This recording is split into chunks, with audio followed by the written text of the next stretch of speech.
ఎన్నికల్లో దారుణ ఓటమి, కనీసం ప్రతిపక్ష హోదా కూడా రాని పరిస్థితి. ఉన్న ఎమ్మెల్యేలు కూడా ఎన్ని రోజులు ఉంటారో తెలియని పరిస్థితి. మరోవైపు ఎప్పుడు ఏ బాంబు పేరుస్తుందో తెలియని కూటమి ప్రభుత్వం. ఓవరాల్గా చూస్తే ముందు నుయ్యి వెనక గొయ్యి అన్నట్టుగా తయారైంది వైసీపీ అధినేత వైఎస్ జగన్మోహన్ రెడ్డి పరిస్థితి.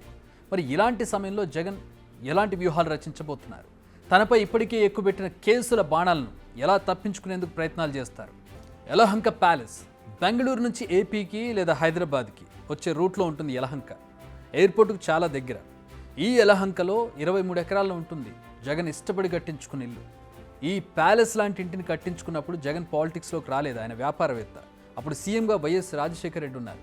ఈ ప్యాలెస్ వైభోగం గురించి అప్పట్లో కథలుగా చెప్పుకునేవారు. అలాంటి యలహంక ప్యాలెస్ గురించి ఇప్పుడు అందరూ మాట్లాడుకుంటున్నారు. ఏంటి, ముందేదో సీరియస్ మ్యాటర్ గురించి ఇంట్రొడక్షన్ ఇచ్చి ఇప్పుడు సంబంధం లేకుండా యలహంక ప్యాలెస్ అంటారేంటి అంటున్నారా? కానీ కనెక్షన్ ఉంది దానికి. అందుకే ఈ ప్యాలెస్ గురించి ఇంతసేపు వివరంగా చెప్పాను. జగన్ ఇప్పుడు ఈ ప్యాలెస్కే వెళ్ళారు. పులివెందుల పర్యటన ముగిసిన తర్వాత ఆయన నేరుగా బెంగళూరుకి వెళ్ళారు. నిజానికి ఇది అనూహ్య పర్యటనే, ఎందుకంటే వైఎస్ఆర్ మరణించిన తర్వాత ఎప్పుడూ ఆయన ఈ ప్యాలెస్కు వెళ్ళింది లేదని తెలుస్తోంది.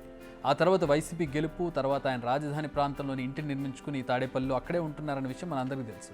కానీ ఇప్పుడు ఓటమి తర్వాత, అంటే దాదాపు 10 ఏళ్ల తర్వాత ఆయన బెంగళూరు ఇంటికి వెళ్ళారు.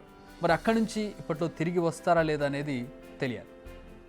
దీనికి 2 కారణాలు ఉన్నట్టు తెలుస్తోంది. అందులో మొదటిది, తాడేపల్లి నివాసంలో జగన్ ఎవరిని కలిసినా ఇంటెలిజెన్స్ ద్వారా ప్రభుత్వానికి తెలుస్తుంది. రెండోది, ఓటమి తర్వాత రాజధాని ప్రాంతంలో ఉండడం ఇష్టం లేకపోవడం. మొన్న అసెంబ్లీకి ప్రమాణ స్వీకారం చేసేందుకు వచ్చినప్పుడే జగన్ వెనక గేట్ నుంచి వచ్చారు. రీజన్, రాజధాని రైతుల నుంచి నిరసన వ్యక్తమవుతుందన్న అనుమానంతో. అలాంటి ప్రాంతంలో ఉంటే రోజుకో తలనొప్పి వస్తుందన్న అనుమానంతో ఆయన తన మకాంను బెంగళూరుకు షిఫ్ట్ చేసినట్టు కనిపిస్తోంది. మొన్న మధ్య మీరు చూస్తుంటారు, దాదాపు 30-40 మంది ప్రైవేట్ గార్డ్స్ని కూడా ఆయన ఏర్పాటు చేసుకున్నారు, ఫెన్సింగ్ ఏర్పాటు చేసుకున్నారు. ఆ ఫెన్సింగ్కి కరెంట్ కూడా ఏర్పాటు చేసుకునేటువంటి పరిస్థితి తాడేపల్లి ఇంటికి. సో ఇంత ఇన్సెక్యూరిటీ ఉంది అక్కడ. సో ప్రస్తుత పరిస్థితులు చూస్తుంటే ఇక ముందు ఆయన రాజకీయ పావులన్నీ కూడా బెంగళూరు నుంచే కదపనున్నట్టుగా తెలుస్తోంది.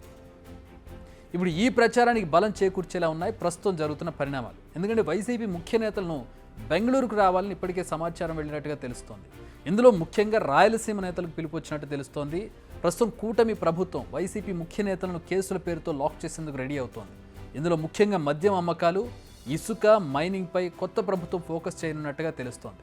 వీటిపైనే త్వరలో విచారణకు ఆదేశాలు వెలువడతాయన్న ప్రచారం ఉంది. ఈ ముఖ్యమైన వ్యవహారాలన్నీ పెద్దిరెడ్డి రామచంద్రారెడ్డి, మిథున్ రెడ్డి, చెవిరెడ్డి కనుసన్నల్లోనే జరిగాయి. అందుకే వీరికి పిలుపు వచ్చినట్టుగా తెలుస్తోంది. త్వరలోనే వీరంతా బెంగళూరులో భేటీ కానున్నారు. అంతేకాదు, కొందరు వైసీపీ నేతలు కూడా టీడీపీలో చేరేందుకు రెడీ అవుతున్నారు.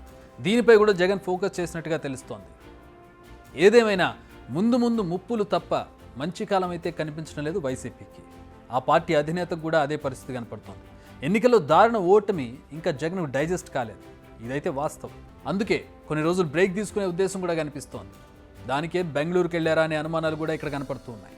కొన్ని రోజుల వరకు అయితే ఆయన యలహంక నుంచి కదిలే పరిస్థితులు అయితే కనిపించడం లేదు.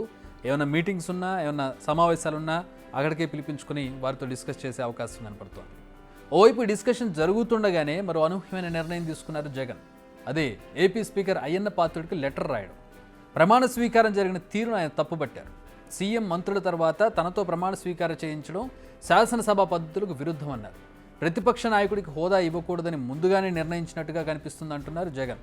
అసలు ప్రతిపక్ష హోదా ఇవ్వాలంటే కనీసం 10% సీట్లు ఉండాలని చట్టంలో ఎక్కడా లేదని, ఎక్కడా ఈ నిబంధన పాటించలేదని అన్నారు. స్పీకర్ తన పట్ల శత్రుత్వం ప్రదర్శిస్తున్నారంటూ ఆయనకు రాసిన లెటర్లోనే జగన్ విమర్శించారు. దీంతో ఒక సరికొత్త చర్చకు తెరలేపారు జగన్. ఏపీలో ప్రతిపక్ష హోదా దక్కాలంటే 17 లేదా 18 సీట్లు రావాల్సి ఉంటుంది. కానీ వైసీపీకి మాత్రం 11 సీట్లు మాత్రమే వచ్చాయి. దీంతో ఆయనకు ప్రతిపక్ష హోదా కూడా దక్కలేదు. నిజానికి ఇప్పుడు జగన్ రాసిన లేఖను కూడా స్పీకర్ సీరియస్గా తీసుకునే పరిస్థితి అయితే లేదు. బిగ్ టీవీ అవుట్లుక్ కథనాలు నచ్చితే వెంటనే బిగ్ టీవీ ఛానల్ ను సబ్స్క్రైబ్ చేయండి.